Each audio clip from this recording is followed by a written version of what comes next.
বাহিরের মতো perfect spring roll বানাতে গেলে সবচেয়ে ইম্পর্ট্যান্ট হচ্ছে তার শীট। কিন্তু অনেকেই ভাবেন এটা বানানো অনেক কঠিন, তাই তো? আসসালামু আলাইকুম everyone, welcome to Anuraj cooking studio. আজ আমি আপনাদের বানানো দেখাবো কিভাবে খুব সহজেই ঘরেই বানিয়ে নিতে পারবেন পারফেক্ট স্প্রিং রোল শীট, একদম থিন আর সফট। তো চলুন কথা না বাড়িয়ে আজকের রেসিপিটি শুরু করি। প্রথমেই একটা বাটিতে 2 কাপ ময়দা, হাফ চামচ লবণ আর 2 টেবিল চামচ তেল দিয়ে ভালোভাবে ময়দার সাথে মিশিয়ে নিব।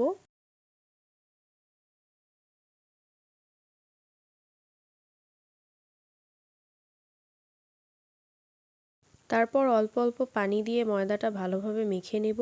এভাবে 8 থেকে 10 মিনিটের জন্য ময়দাটা ভালোভাবে মেখে একটা সফট ডো তৈরি করে নিব।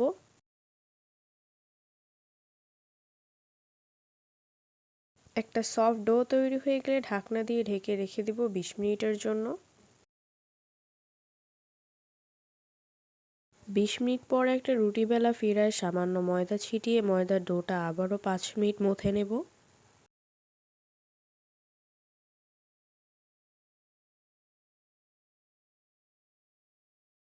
তারপর ময়দার ডোটাকে 3 ভাগে ভাগ করে নিব।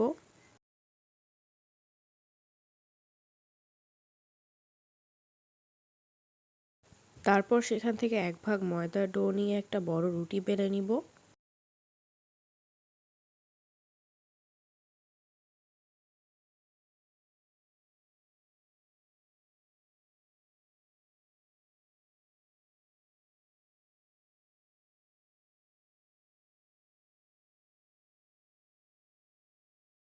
তারপর একটা কাটার দিয়ে 3 থেকে 4 পিস ছোট ছোট রুটি কেটে নিব।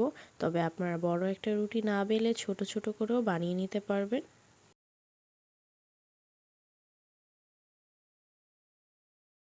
এবার সেই ছোট রুটির উপর তেল মেখে শুকনো ময়দা ছিটিয়ে দিয়ে ভালোভাবে মেখে নিব। তারপর একটা রুটির উপর আরেকটা রুটি রেখে আলতো আলতোভাবে চেপে চেপে দেব।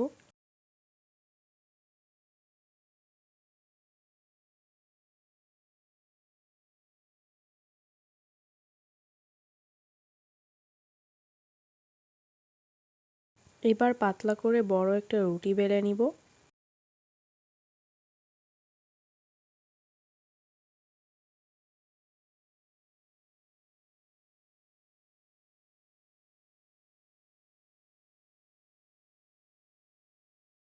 তারপর চুলার মিডিয়াম টু লো আঁচে শিটগুলো 30 সেকেন্ড করে এপিট ওপিট উল্টে ভেজে নেব।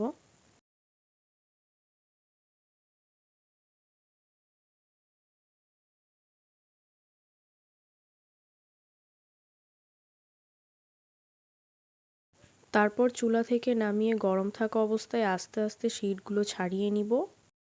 দেখুন শিটগুলো কতটা সফট আর পাতলা হয়েছে যে আমার হাত দেখা যাচ্ছে।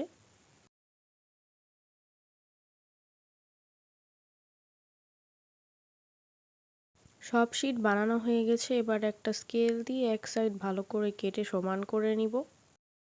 আর এই শিট দিয়ে রোল তৈরি করব, তার জন্য শিটটা আমি এভাবে কেটে নিচ্ছি। যদি সামোসা তৈরি করেন তাহলে 2 সাইড থেকে সমান করে কেটে নেবেন।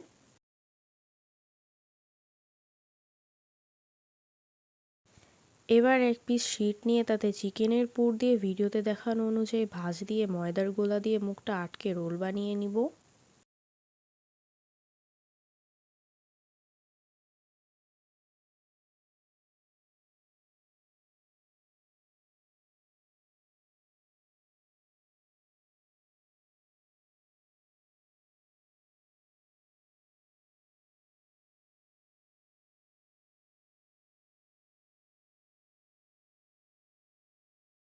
তারপর সব রোলগুলো তৈরি করে একটা প্যানে তেল গরম করে হালকা জালে ভেজে নিব। আবার এইভাবেই রোল বা সামোসা বানিয়ে ফ্রিজে জিপলক ব্যাগ অথবা বক্সে ভরে 1 মাস ও এর অধিক সময় সংরক্ষণ করে রাখতে পারবেন।